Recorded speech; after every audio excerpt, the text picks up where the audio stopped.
Sound check, 1, 2. This is the 217 Recovery Podcast with Corey Winfield. And he knows as soon as he gives it to her, he's gonna give her his heart to her too. And we'll have kids and get married. That's too far. Holy shit.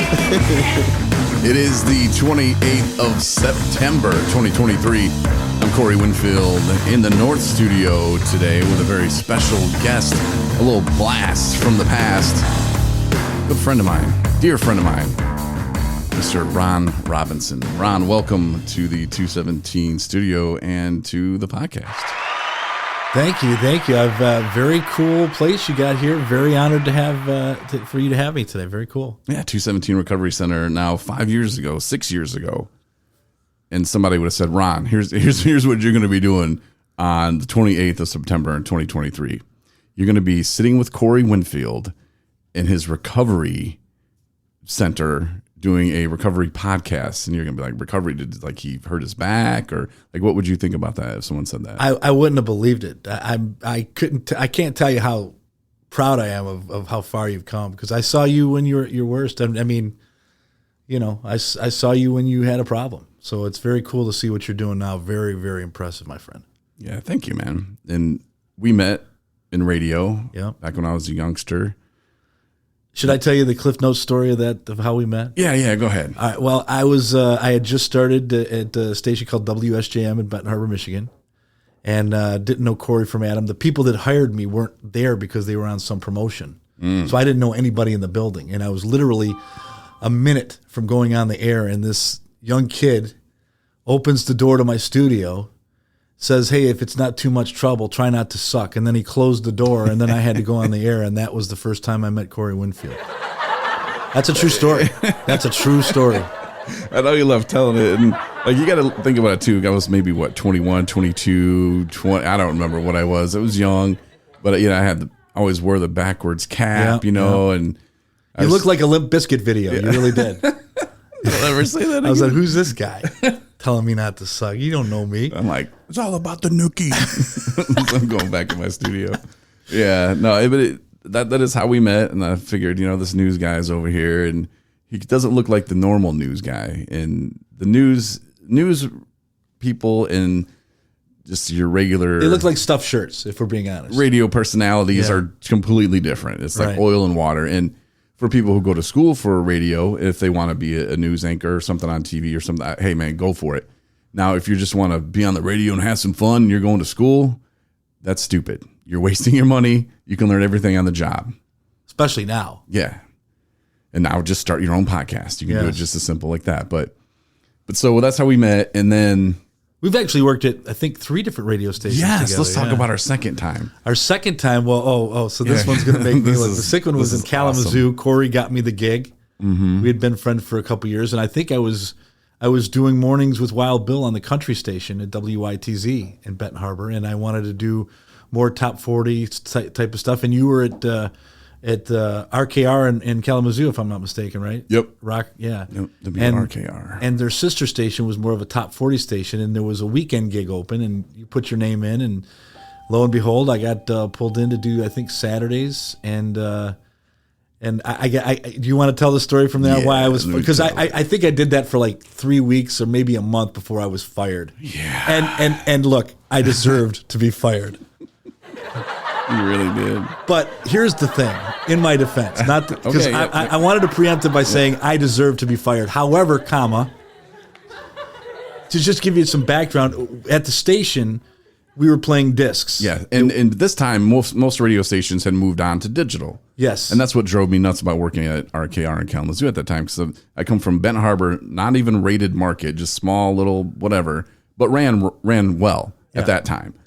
And now I go to Kalamazoo, market 175 or whatever it is, and I'm running rated market. Cool. I get there. It's nasty. Everything's dirty.